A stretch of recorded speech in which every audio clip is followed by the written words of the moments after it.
चला बघूयात आपण चॅप्टर नंबर 2.3 ज्यामध्ये टेम्पलेट क्रिएट करून आपण ते सेव्ह कसं करू शकतो आहे किंवा त्याला एडिट कसं करू शकतो आहे आणि रेग्युलर वापरामध्ये जर ते टेम्पलेट असेल तर आपला वेळ कसा वाचवू शकतो ते आपण स्क्रीनवर बघणार आहोत.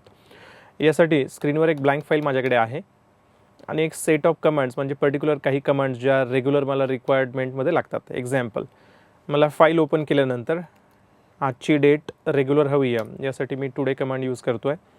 याला राईट क्लिक करतो आहे, फॉर्मॅट सेल्स आणि यातून एक तारखेचा एक फॉर्मॅट सिलेक्ट करतो आहे आणि हा फॉर्मॅट सिलेक्ट केल्यानंतर या ठिकाणी जस्ट टाईप करतो आहे की जानेवारी आणि त्याला जस्ट ड्रॅग करतो आहे जानेवारी ते डिसेंबर याला मी जस्ट ड्रॅग करतो आहे आणि त्याच्या सेम बाजूलाच एक कॉलम सोडून इथे मी संडे टाईप करतो आहे आणि त्याला मी ड्रॅग करतो आहे सॅटर्डेपर्यंत ड्रॅग करतो आहे, फ्रायडे सॅटर्डे. ओप्स, ठीक आहे. तर समजा आपल्याला हा फॉर्मॅट रेग्युलर कामासाठी किंवा काही एंट्रीजसाठी लागतो आहे. जसं की इथे जानेवारी समोर मला काही संख्या इनपुट करायची आहे, संडे समोर करायचे आहे, मंडे समोर करायचे आहे. हे नाव या ठिकाणी वेगवेगळे असू शकतं आहे. हे जस्ट एक्झाम्पल आणि वेळ वाचावा यासाठी मी जानेवारी संडे अशा संख्या किंवा डेटा टाईप करून मी ड्रॅग करून घेतला. या ठिकाणी कुठलंही नाव असू शकतं आहे आणि समजा एम्प्लॉईजची नावं, कामाची नावं, शिफ्टची नावं, विभागाची नावं अशी वेगवेगळी नावं या ठिकाणी असू शकतात. आता समजा हा फॉर्मॅट मला सेव्ह करायचा आहे आणि या ठिकाणी जस्ट मी सिलेक्ट करतो आहे आणि याला देखील सिलेक्ट करून याला सेंट्रलाइज करतो आहे, याला टॅब्युलर फॉर्मॅटमध्ये कन्वर्ट करतो आहे.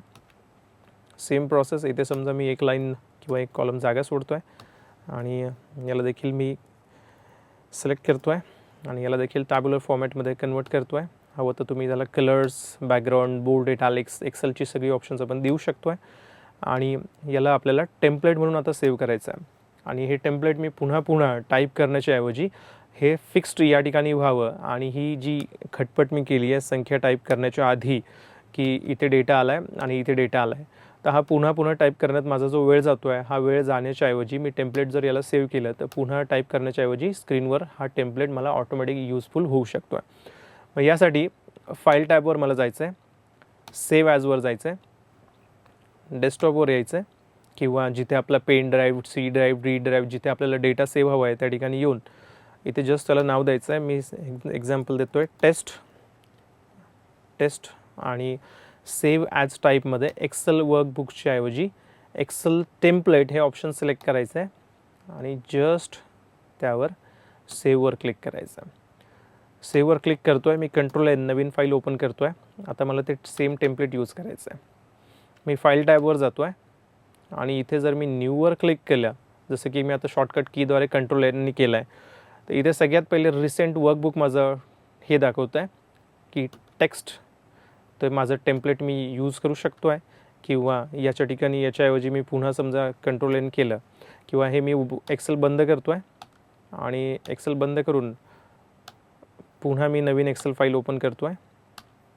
एक्सेलची एक ब्लँक एक्सेल फाईल मी ओपन करतो आहे आणि इथे टाईप करतो जस्ट एक्सेल फाईल मी ओपन करतो आहे. स्क्रीनवर माझ्याकडे एक्सेलची एक ब्लँक फाईल यायला हवी. एक्सेलची एक फाईल माझ्याकडे आलेली आहे आणि या ठिकाणी वेगवेगळे टेम्पलेट्सचे ऑप्शन जे बाय डिफॉल्ट आहेत ते टेम्पलेट्सचे ऑप्शन या ठिकाणी आहेत. यामधून स्वतःचा टेम्पलेट देखील आपण सिलेक्ट करू शकतो आहे आणि आपण आपला डेटा जो टाईप केला आहे त्याचा वेळ देखील आपण वाचवू शकतो आहे आणि पुन्हा टाईप करण्याच्या ऐवजी आपण सगळ्या गोष्टी रिपीटेड करण्याच्या ऐवजी सेम फाईल यूज करून आपण टेम्पलेट यूज करू शकतो आहे. थँक्यू.